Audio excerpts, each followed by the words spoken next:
जय हिंद साथियों, आप सभी का स्वागत करता हूं आप सभी के अपने चैनल टारगेट सिलेक्शन में। साथियों, आज की इस वीडियो में एक ऐसी क्लास साथियों आप लोग देख रहे हैं जो क्लास आपको कम से कम कुछ नहीं साथियों 5 नंबर आपके लगभग पक्के कराएगी, क्योंकि साथियों सारा कंटेंट इकट्ठा करके सभी किताबों का एक तरीके से निचोड़ आपके सामने यहां पर पेश किया जा रहा है। जो भी अलग अलग किताबों में लेखक और उनकी रचनाएं हैं वो आपके एग्जाम में साथियों यूपी पुलिस कांस्टेबल एग्जाम में अवश्य पूछे जाएंगे। तो मेरा मानना है साथियों, अगर इस पूरी क्लास को आप लोग देख लेते हैं तो कुछ नहीं आपके 2 से 3 प्रश्न बहुत आराम से साथियों हो जाएंगे, ठीक है ना। और हिंदी एक गेनिंग सब्जेक्ट है और हिंदी में साथियों जो सबसे टफ चैप्टर है ना, जो बच्चा नहीं कर पाता है उस टॉपिक की अगर बात करें तो लेखक और उनकी रचनाएं हैं। तो आपकी साथियों बहुत सारे बार आप लोग बोल रहे थे कि सर एक लेखक और उनकी जितनी इंपॉर्टेंट रचनाएं हैं वो एक क्लास कर दीजिए। तो आप सभी के साथियों डिमांड पर यह क्लास यहां पर आपके लिए लाई गई है।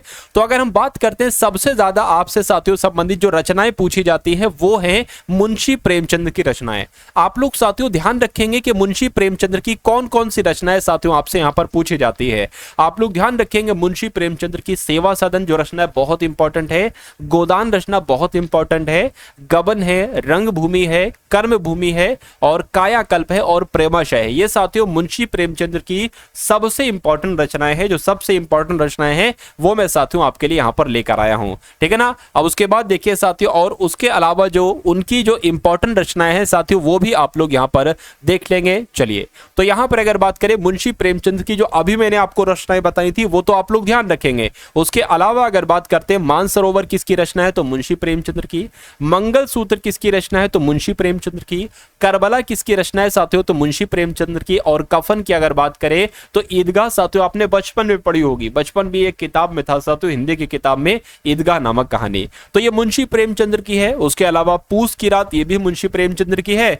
और नमक का दरोगा की अगर बात करते हैं तो ये भी साथियों मुंशी प्रेमचंद की है। तो ये तो सारी हो गई किसकी, मुंशी प्रेमचंद की। तो अब मुझे नहीं लगता साथियों कि मुंशी प्रेमचंद की अगर कोई रचना पूछी जाती है तो इससे बाहर जा सकते हैं, क्योंकि सभी महत्वपूर्ण साथियों रचनाएं मैंने आपको बतला दी हैं। उसके बाद देखिए टॉप 2 पे आते हैं साथियों कालिदास। कालिदास की बहुत सारी रचनाएं आपके एग्जाम में पूछी जाती है। जैसे एक अगर बात करते हैं तो अभिज्ञान शकुंतलम बहुत पूछी जाती है, तो यह कालिदास की रचना है। और कालिदास की जब हम साथियों बात करते हैं ना तो आप लोग यहां पर ध्यान रखेंगे, एक सवाल आपसे पूछा जाता है। क्या पूछा जाता है वो मैं साथियों यहां पर आपको लिख कर बतला देता हूं।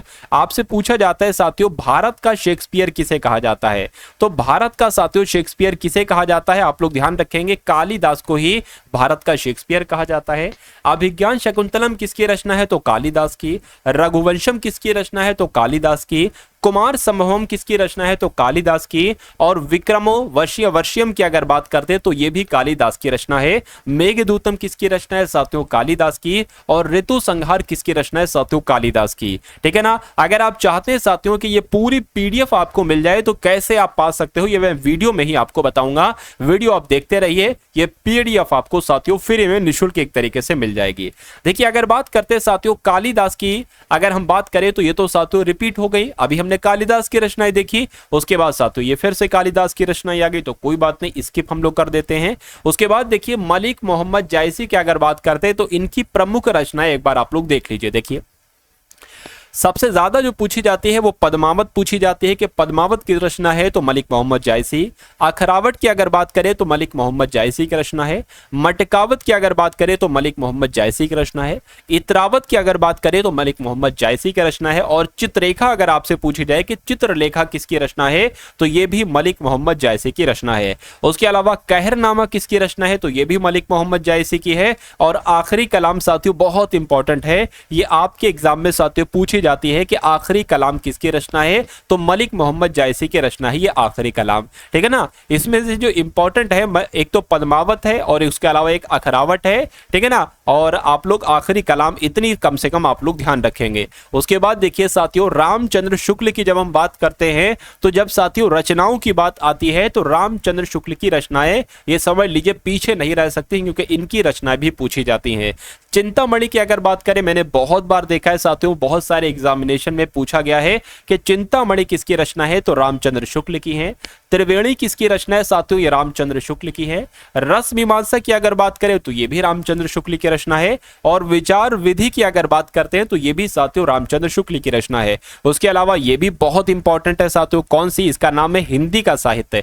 और ये हिंदी के साहित्य किसकी रचना है साथियों, ये रामचंद्र शुक्ल की। तो साथियों एक ये इंपॉर्टेंट है, एक आपके ये इंपॉर्टेंट है और एक आपके ये इंपॉर्टेंट है। तो ये जानकारी भी आपको साथियों मालूम होना चाहिए। चलिए देखिए, जो आपका यूपी पुलिस कांस्टेबल का पेपर आता है ना, वैसे तो हिंदी सभी को लगभग आती है, लेकिन अच्छी बात यह है कि हिंदी में आप 37/37 प्रश्न करके आओ।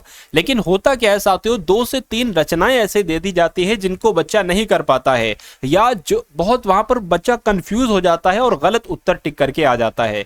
तो साथियों वो 2 से 3 क्वेश्चन कौन से होते हैं, वो रचनाओं से संबंधित ही 2 से 3 क्वेश्चन होते हैं। तो आज की इस वीडियो में जो 2 से 3 क्वेश्चन साथियों आपके रह जाते हैं हर बार, तो ये समझ लीजिए, इस वीडियो को अगर आप देख लेते हैं तो कोई दिक्कत, कोई परेशानी आपको महसूस नहीं होगी। चलिए भाई, बहुत बढ़िया, वेरी गुड क्लास। अब उसके बाद देखिए अगले की अगर बात करें, गोस्वामी तुलसीदास की है। तो तुलसीदास की ये सारी रचनाएं साथियों बहुत इंपॉर्टेंट है। मैं नहीं कह सकता कि ये वाली इंपॉर्टेंट है या ये वाली इंपॉर्टेंट है। आप लोग ध्यान रखेंगे साथियों, रामचरितमानस सबसे ज्यादा पूछी जाती है, तो ये तुलसीदास की रचना। विनय पत्रिका की अगर बात करें, तुलसीदास की है। दोहावली भी साथियों तुलसीदास की है और कवितावली भी तुलसीदास की है। उसके अलावा गीतावली किसकी है, तो ये सारी की सारी रचनाएं साथियों किसकी है, तुलसीदास की ये रचना है। ये आपको साथियों मालूम होना चाहिए। चलिए उसके बाद अगर बात करते हैं कि रामधारी सिंह दिनकर की प्रमुख रचनाएं कौन कौन सी हैं, तो रामधारी सिंह दिनकर की अगर बात करें तो साथियों उर्वशी है। उसके अलावा अगर बात करते हैं यहाँ पर हुंकार किसकी रचना है, तो रामधारी सिंह दिनकर की ही रचना है हुंकार भी। उसके अलावा साथियों रेणुका किसकी रचना है, तो रामधारी सिंह दिनकर की ही रचना है रेणुका। उसके अलावा कुरुक्षेत्र बहुत आपसे पूछा जाता है, और रश्मि रथी आपसे बहुत पूछा जाता है। और द्वंद्व गीत की अगर बात करें तो ये रामधारी सिंह दिनकर की। इसमें से इंपॉर्टेंट कौन सी है, एक तो ये मोस्ट इंपॉर्टेंट है, उसके अलावा ये कुरुक्षेत्र बहुत इंपॉर्टेंट है, और रश्मि रथी साथियों और हुंकार बहुत इंपॉर्टेंट है। तो इतनी साथियों इंपॉर्टेंट रचनाएं भी आप लोग ध्यान रखें। वैसे तो आपको सारी रचना याद रखना है, लेकिन अगर आप कह रहे हो कि रचना इंपॉर्टेंट कौन सी है, तो इंपॉर्टेंट वाली साथियों मैंने आपको बतला दी है। अब उसके बाद देखिए अगले नंबर का क्वेश्चन आपकी स्क्रीन पर, यहां पर जिक्र आया साथियों महादेवी वर्मा का। तो अगर आपसे एग्जाम में, आपके एग्जाम में साथियों ये अगर आपसे पूछ लिया जाए कि मुझे ये बताइए, टीचर अगर आपसे कह दे साथियों पेपर में कि आधुनिक मीरा किसे कहा जाता है, तो आधुनिक मीरा किसे कहा जाता है साथियों, आप लोग ध्यान रखेंगे, महादेवी वर्मा को ही क्या कहा जाता है, महादेवी वर्मा को ही साथियों आधुनिक मीरा के नाम से जाना जाता है। ये पॉइंट बहुत इंपॉर्टेंट है और आप लोग ध्यान रखेंगे। तो अब इनकी रचनाओं की अगर बात करते हैं तो निहार किसकी रचना है साथियों, महादेवी वर्मा की। निर्जा किसकी रचना है साथियों, महादेवी वर्मा की। और साध्य गीत किसकी रचना है, तो महादेवी वर्मा की। और दीपशिखा की अगर बात करें, या यामा की अगर बात करें, या रश्मि की अगर बात करें, तो महादेवी की रचना है। और अतीत के जलचित्र किसकी रचना है, तो महादेवी वर्मा की रचना है। ये भी आप लोग ध्यान रखेंगे। देखिए जब हम एक इनकी रचना है, जिस रचना का नाम है साथियों यामा, इनको यामा रचना जब इन्होंने की थी साथियों, तो उसके लिए इनको क्या मिला था, इनको साथियों ज्ञानपीठ पुरस्कार दिया गया था। ठीक है ना। तो अगर आपसे साथियों कल को आपका एग्जामिनर ये क्वेश्चन पूछ ले कि महादेवी वर्मा की कौन सी रचना पर इनको ज्ञानपीठ पुरस्कार मिला था, तो यामा रचना पर इनको ज्ञानपीठ पुरस्कार मिला था। और आधुनिक मीरा के नाम से किन्हें जाना जाता है, तो महादेवी वर्मा को साथियों आधुनिक मीरा कहा जाता है। इतने पॉइंट आप लोग साथियों ध्यान रखेंगे भाई, बहुत बढ़िया, वेरी गुड क्लास। चलिए अब उसके बाद देखिए अगर बात करते हैं सुमित्रा नंदन पंत की। देखिए उससे पहले साथियों मैं आपको यहां पर बतला देता हूं कि अगर आप वाकई में यूपी पुलिस कांस्टेबल के एग्जाम को क्रैक करना चाहते हैं, तो आप सभी को पता है 4 सब्जेक्ट आपके सामने आएंगे साथियों। एक तो मैथ आपके सामने आएगी, उसके अलावा अगर बात करते हैं साथियों, ये एकदम रामबाण इलाज मैं आपको दे रहा हूं कि कम समय में आप कैसे इसकी तैयारी कर सकते हैं। रीजनिंग आपकी आएगी, उसके अलावा अगर बात करते हैं साथियों हिंदी आपकी आएगी, और उसके अलावा अगर बात करें साथियों जीके आएगी, ठीक है ना, जीएस आएगी। उसके अलावा अगर बात करें यूपी जीके आएगी, और उसके अलावा साथियों आपकी सीए आएगी, यानी कि करंट अफेयर आएगी। ठीक है ना। अगर हम मैथ की बात करते हैं तो लगभग 20 क्वेश्चन आते हैं। रीजनिंग की अगर बात करते हैं तो 55 क्वेश्चन आते हैं। हिंदी की बात करते हैं तो 37 क्वेश्चन आते हैं, और इन सभी की अगर बात करें तो लगभग 38 क्वेश्चन आते हैं। ये आपके कितने क्वेश्चन बैठ जाते हैं, जाकर 150 क्वेश्चन बैठ जाते हैं। तो साथियों मैंने एक टारगेट लिया है, मैंने क्या टारगेट लिया है साथियों, रोज आना 8:30 बजे, क्या रोज आना 8:30 पे साथियों, रात रोजाना 8:30 पे आपकी एक क्लास होती है जिसमें यूपी पुलिस कांस्टेबल का एक प्रैक्टिस सेट करवाया जाता है, एक मॉक टेस्ट करवाया जाता है, ठीक है ना। तो कुल मिला के जैसा आपका पेपर आपके सामने आ सकता है वैसे मैं आपके सामने मैथ के क्वेश्चंस रखता हूं, वैसे उसी क्लास में रीजनिंग के क्वेश्चन होते हैं, वैसे ही हिंदी के क्वेश्चन होते हैं, वैसे ही GK GS UP GK current affair के क्वेश्चंस होते हैं। मैंने आपके लिए जो टारगेट लेकर रखा है, मैंने कहा है साथियों कि अगर आप कुल मिला के 1 महीना अगर वो क्लास ले लेते हैं, यानी कि 30 क्लास अगर आप ले लेते हैं और उसका सारा कंटेंट आप तैयार कर लेते हैं, तो मैथ में ये समझ लीजिए 18 क्वेश्चन आपके कहीं नहीं गए। अगर बात करें रीजनिंग की तो 50 क्वेश्चन आपके कहीं नहीं गए, बहुत आराम से 55 में से 50 कर लोगे। और हिंदी तो मैं साथियों ऐसे ही पढ़ाऊंगा कि 37/37 एक नंबर भी आपका कट नहीं होगा। लेकिन जीके की अगर बात करें तो थोड़े से अगर बात करें 25 क्वेश्चन आपके साथियों कहीं नहीं जाएंगे। तो ये टोटल की अगर बात करें, क्या टोटल साथियों बनेगा, अगर बात करें साथियों ये आपका टोटल जो बनेगा ये 8 हो गया, 9 10 11 12 13, यानी कि लगभग क्या 130 हो गया। फिर से एक बार साथियों जोड़ लेते हैं, 8 7 आपका 15 हो जाएगा, ये आपका 20 हो जाएगा, 20 का 0 लग गया, 2 लग गया, 3 और 5 आपका 8 हो जाएगा, 8 और 5 आपका 13 हो जाएगा। बिल्कुल साथियों 150 में से 130 क्वेश्चन आपके कहीं नहीं गए। अगर मोटा मोटी मान लीजिए कुछ क्वेश्चन आपके गलत भी हो जाते हैं तो 125 तो नेगेटिव मार्किंग लगाकर 125 क्वेश्चन आप बिल्कुल सही करके आओगे साथियों, ठीक है ना। तो अगर वो 30 दिन आप ले लेते हैं, आज भी क्लास होगी, कल भी होगी, डेली आपकी क्लास होती है, तो उस क्लास को साथियों आप लोग देखा करिए। अगर आपने वो क्लासेस नहीं देखी हैं तो एक बार वीडियोस वाले सेक्शन में जाएंगे और यूपी पुलिस की जितनी क्लासेस हैं उनको साथियों आप लोग अवश्य देखेंगे, ठीक है ना साथियों। चलिए, सुमित्रा नंदन पंत की अगर बात करें तो चिदंबरा इनकी रचना है, वीणा इनकी रचना है, उसके अलावा स्वर्ण धूली इनकी रचना है, और युगवाणी रचना बहुत आपसे पूछी जाती है। और ग्राम्य रचना किसकी है साथियों, सुमित्रा नंदन पंत की है। और कला और बूढ़ा चांद ये आपके एग्जाम में बहुत पूछी जाती है साथियों कि कला और बूढ़ा चांद किसकी रचना है, तो ये सुमित्रा नंदन पंत की रचना। इतनी जानकारी साथियों आपको होना चाहिए भाई, बहुत बढ़िया, वेरी गुड क्लास। चलिए अब उसके बाद देखते हैं साथियों, अब हम लोग के सामने साथियों यहाँ पर कौन कौन से क्वेश्चंस खुलते हैं साथियों। सुमित्रा नंदन पंत की तो अभी तो साथियों हम लोगों ने ये देखी सुमित्रा नंदन पंत की, लेकिन सुमित्रा नंदन पंत की कई सारी रचनाएं हैं जो आपके एग्जाम में साथियों आपसे पूछी जाती हैं। चलिए, सुमित्रा नंदन पंत की रचना है पल्लव स्वर्ण किरण। उसके अलावा लोकायतन किसकी रचना है साथियों, तो सुमित्रा नंदन पंत की रचना है। युगवाणी की अगर बात करें साथियों तो युगवाणी किसकी रचना है, सुमित्रा नंदन पंत की रचना है साथियों, युगवाणी भी, ठीक है ना। उसके अलावा अगर बात करें साथियों, युगांत हो गया आपका सुमित्रा नंदन पंत की, युगपत हो गया सुमित्रा नंदन पंत की, और युगवाणी हो गया साथियों सुमित्रा नंदन पंत की। तो इतनी जानकारी आपको साथियों मालूम होना चाहिए भाई, बहुत बढ़िया, वेरी गुड क्लास। उसके बाद देखिए साथियों, सुभद्रा कुमारी चौहान, देखिए ये सारी रचनाएं साथियों आपको याद करते रहिए, साथ ही साथ याद करते रहिए तो बहुत अच्छा होगा। देखिए सुभद्रा कुमारी चौहान की अगर बात करें तो झांसी की रानी किसकी रचना है, सुभद्रा कुमारी चौहान की है। मुकुल किसकी रचना है, तो सुभद्रा कुमारी चौहान की है। त्रिधारा किसकी रचना है, तो सुभद्रा कुमारी चौहान की है। बिखरे मोती किसकी रचना है, तो सुभद्रा कुमारी चौहान की। इतनी 4-5 योजनाएं आप लोग, 4-5 रचनाएं आप लोग याद रखेंगे। उसके बाद देखिए साथियों, सूर्यकांत त्रिपाठी निराला की जब हम बात करते हैं तो ये बहुत इंपॉर्टेंट इनकी रचना है। कुकुरमुत्ता बहुत पूछी जाती है कि किसकी रचना है, तो साथियों कुकुरमुत्ता ये आपकी सूर्यकांत त्रिपाठी निराला की रचना है।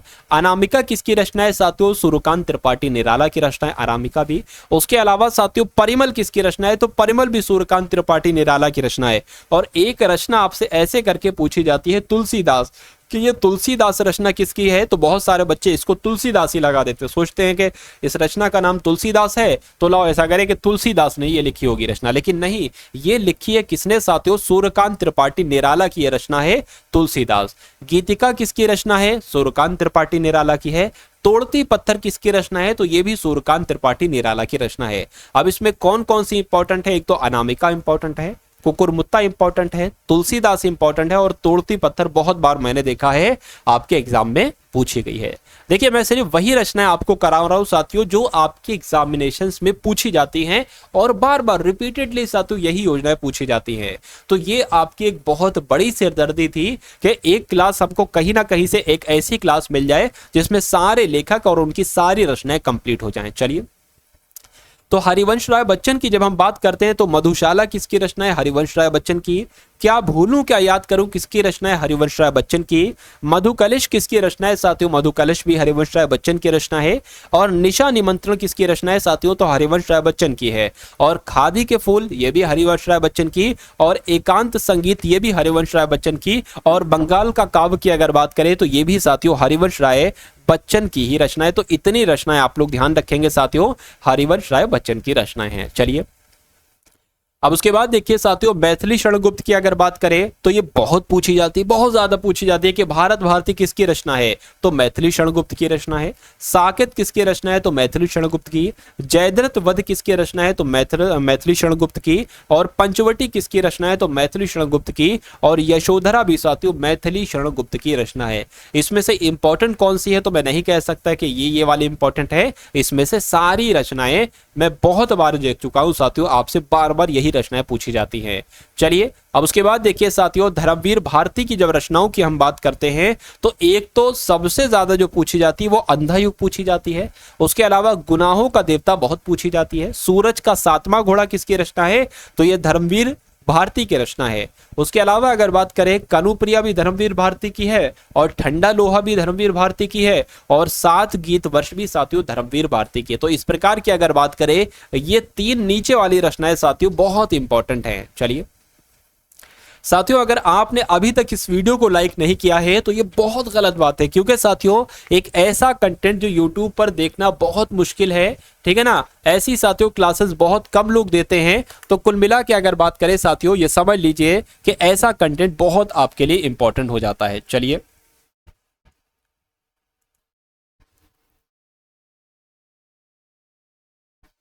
साथियों, तो अब हम लोग देख लेते हैं साथियों क्वेश्चन की अगर बात करते हैं यहां पर। अगर हम लोग साथियों क्वेश्चन की बात यहां पर करते हैं कि सूरदास की बात हम लोग कर रहे थे, तो सूरदास की प्रमुख रचनाओं की अगर बात करें तो इसमें सूर सागर है। क्या साथियों? सूर सागर है। उसके अलावा सूर पच्चीसी की अगर बात करिए तो सूरदास की रचना है। सूर सारावली की अगर बात करते हैं साथियों तो सूर सारावली भी सूरदास की रचना है। और साहित्य लहरी की अगर बात करते हैं तो साहित्य लहरी की अगर बात करें तो ये भी सूरदास की ही रचना है। और गोवर्धन लीला की जब हम बात करते हैं तो गोवर्धन लीला की अगर बात करें तो ये भी सूरदास की ही रचना है। भाई बहुत बढ़िया, वेरी गुड क्लास। चलिए अब उसके बाद देखिए अगले नंबर का क्वेश्चन आपकी स्क्रीन पर है। चलिए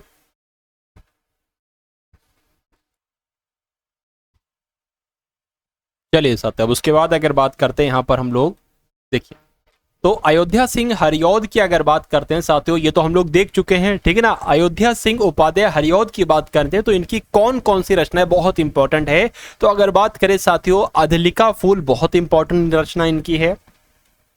उसके अलावा प्रिय प्रवास की अगर बात करें तो अयोध्या सिंह उपाध्याय हरिऔध की रचना है और बहुत इंपॉर्टेंट है। उसके अलावा साथियों रस कलश की अगर बात करें ये भी अयोध्या सिंह उपाध्याय की रचना है। और पद्म प्रसून की अगर बात करें तो पद्म प्रसून भी साथियों अयोध्या सिंह उपाध्याय हरिऔध की रचना है। उसके अलावा वैदेही वनवास मैंने खुद बहुत देखा है कि कई सारे एग्जाम में पूछी जा चुकी है। और चोखे चौपदे भी बहुत इंपॉर्टेंट है। तो इसमें से कौन कौन सी सबसे ज्यादा इंपॉर्टेंट है? एक तो वैदेही वनवास बहुत इंपॉर्टेंट है।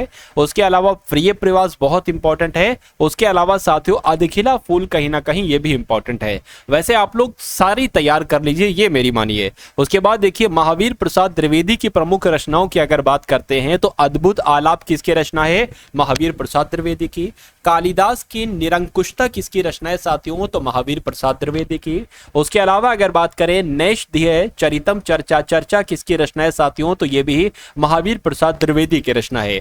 उसके अलावा साहित्य सीकर की अगर बात करें या विचार विमर्श की अगर बात करें तो ये भी साथियों महावीर प्रसाद द्विवेदी की एक बहुत इंपॉर्टेंट रचना है। अब उसके बाद देखिए कि आचार्य हजारी प्रसाद द्विवेदी की प्रमुख रचनाएं कौन कौन सी हैं बताइए। चलिए देखिए यहाँ पर अगर बात करते हैं कि अशोक के फूल किसकी रचना है, तो आचार्य हजारी प्रसाद द्विवेदी की रचना है। आलोक पर्व किसकी रचना है, ये भी हजारी प्रसाद द्विवेदी की है। विचार प्रवाह किसकी रचना है, हजारी प्रसाद द्विवेदी की है। और साथियों कल्पलता किसकी रचना है, हजारी प्रसाद द्विवेदी की है। उसके अलावा कबीर की अगर बात करें और कुटच की अगर बात करें तो ये भी हजारी प्रसाद द्विवेदी की ही रचना है। देखिए यहाँ पर अगर बात करते हैं साथियों, सबसे इंपॉर्टेंट आपकी जो है वो कुटच है। उसके अलावा साथियों अशोक के फूल भी बहुत बार मैंने देखा है, आलोक के पर भी साथियों बहुत इंपॉर्टेंट है, और कल्पलता भी बहुत इंपॉर्टेंट है। तो इतनी आप लोग ध्यान रखेंगे, हजारी प्रसाद द्विवेदी की रचना है। अब उसके बाद देखिए कि हरिशंकर परसाई की प्रमुख रचनाएं कौन कौन सी हैं, तो जैसे उनके दिन फिरे, यह हरिशंकर परसाई की रचना है। रानी नागफनी की कहानी हरिशंकर परसाई की रचना है। तट की खोज किसकी रचना है, तो हरिशंकर परसाई की रचना है। और भूत के पांव पीछे हरिशंकर परसाई की रचना है। और सदाचार का ताबीज किसकी रचना है साथियों, हरिशंकर परसाई की ही रचना है। उसके अलावा अगर बात करते हैं साथियों शिकायत मुझे भी है, तो शिकायत मुझे भी है किसकी रचना है, तो ये भी हरिशंकर परसाई की रचना है। उसके बाद देखिए साथियों केशव दास की प्रमुख रचनाओं की जब हम बात करते हैं तो रसिक प्रिय की अगर बात करें केशव दास वर्मा की है। कवि प्रिय की अगर बात करें तो केशव दास की एक बहुत अहम रचना है। रामचंद्रिका मैंने बहुत बार देखा और आपने भी साथियों देखा होगा कि रामचंद्रिका बहुत पूछी जाती है कि किसकी रचना है साथियों, तो ये केशव दास की ही रचना है। उसके अलावा रतन बावनी किसकी रचना है, तो ये भी साथियों केशव दास की ही रचना है। भाई बहुत बढ़िया, वेरी गुड क्लास। चलिए अब उसके बाद देखिए साथियों अगर यहां पर बात करते हैं कि वृंदालाल वर्मा की जब हम बात करते हैं तो देख लीजिए साथियों इनकी कौन कौन सी रचनाएं बहुत इंपॉर्टेंट हैं। चलिए देखिए साथियों अगर आपने अभी तक साथियों इस वीडियो को लाइक न किया हो तो तुरंत साथियों इस वीडियो को लाइक कर दीजिए, वीडियो को साथियों शेयर भी कर दीजिए, आप सभी का दिल से धन्यवाद होगा। ठीक है ना। वृंदालाल वर्मा की जब हम बात करें तो मृगनयनी बहुत पूछी जाती है कि मृगनयनी किसकी रचना है साथियों, तो वृंदालाल वर्मा की है। बांस की फांस किसकी रचना है, तो वृंदालाल वर्मा की है। झांसी की रानी किसकी रचना है, तो वृंदालाल वर्मा की है। और भुवन विक्रम किसकी रचना है साथियों, तो वृंदालाल वर्मा की। सबसे इंपॉर्टेंट अगर बात करें तो मृगनयनी यहां पर सबसे इंपॉर्टेंट रचना हो जाती है वृंदालाल वर्मा की। चलिए अब उसके बाद देखिए साथियों फणीश्वर नाथ रेणु की प्रमुख रचना कौन सी है, तो मैला आंचल अगर बात करें तो यह फणीश्वर नाथ रेणु की रचना है। कितने चौराहे की अगर बात करें तो कितने चौराहे भी साथियों आपकी फणीश्वर नाथ रेणु की ही रचना है। परती परिकथा की अगर बात करें तो परती परिकथा भी साथियों आपकी फणीश्वर नाथ रेणु की ही रचना है। चलिए अब उसके बाद देखिए चंद बरदाई की प्रमुख रचनाओं की जब हम बात करें तो ये पृथ्वीराज रासो की अगर बात करें तो ये चंद बरदाई की प्रमुख रचना है। उसके बाद देखिए देवकी नंदन खत्री की अगर बात करते हैं साथियों तो चंद्रकांता की अगर बात करें तो ये देवकी नंदन खत्री की एक बहुत इंपॉर्टेंट रचना है ये साथियों देवकी नंदन खत्री की। उसके अलावा भूतनाथ की अगर बात करें तो भूतनाथ भी देवकी नंदन खत्री की रचना है। कटोरा भर भी साथियों देवकी नंदन खत्री की रचना है और कुसुम कुमारी भी आपकी देवकी नंदन खत्री की रचना है। इसमें से सबसे ज्यादा जो अहम है और सबसे ज्यादा पूछी जाती है वो चंद्रकांता है साथियों और कुसुम कुमारी है। उसके बाद देखिए अगले की अगर बात करते हैं यानी कि यशपाल जी की अगर बात करते हैं तो यशपाल की कौन कौन सी रचनाएं आपसे पूछी जाती हैं। देखिए कि एक तो साथियों दादा कामरेड है, दादा कामरेड ये रचना यशपाल की है। और झूठा सच किसकी रचना है साथियों, ये भी यशपाल की रचना है झूठा सच। और उसके अलावा अगर बात करें मेरी तेरी उसकी बात, ये भी किसकी रचना है, तो ये भी यशपाल की ही रचना है। चलिए अब अगर बात करें यहां पर विष्णु शर्मा की कौन सी रचना है, तो पंचतंत्र आपसे बहुत पूछी जाती है कि ये पंचतंत्र किसकी रचना है साथियों, तो ये विष्णु शर्मा की रचना है। अगर बात करें अब उसके बाद जयशंकर प्रसाद, देखिए बहुत आप लोग हो सकता हो कि इंतजार कर रहे हो इतनी देर से कि जयशंकर प्रसाद की रचनाएं अभी तक नहीं आई, क्योंकि जयशंकर प्रसाद की अगर बात करते हैं तो सबसे ज्यादा रचनाएं जयशंकर प्रसाद की पूछी जाती हैं।